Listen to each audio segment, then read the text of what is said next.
Strings are not meant for manipulation. At some point of time, we would have come across problems involving strings and modifying them to get the desired result.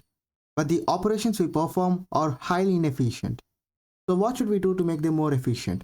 In this video, I'm going to teach you that. So let's hop into VS Code. So let's have a string here called ABCDE. I think this string is more than enough to explain the entire process. So let's print this string. And we can run it. We don't get any output for some reason. I think I didn't save the file. And now we get the output. Let's copy this and paste it here. And here we can do a simple thing of appending a character behind the string. We can either do string equal to string plus and run it. It works. Or you can use the short notation of using plus equal to operator and it will do the same thing. As you can see, it is the same thing again. Let's take a moment to understand what is going on here. It is time to go to our basics. We would have learned that strings are immutable.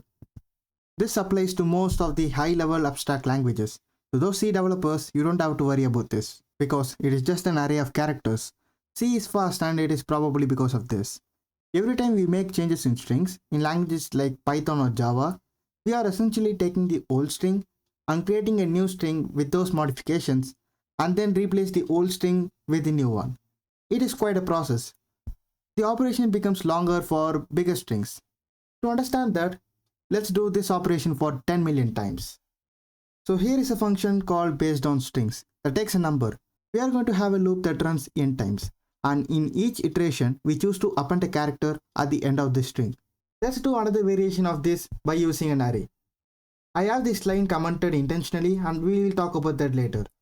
And we are calling these methods below. We are using the variables a, b and c to mark the time before and after each of the functions. So we can get the time taken by these functions by using a simple subtraction. So let us run the program now to see the time taken for ourselves. It will take some time because 1 million is 1 million and we are doing it twice. It is going to take longer and let's wait. As you can see, the time taken by the strings are extremely high when compared with the arrays. But we are not doing the join operation. And you might think this might make a difference. So let's try it for ourselves. Let's run the program now. As you can see, still there is no big difference. It is going to be the same thing again. Strings are significantly slower in manipulation, and now you know why.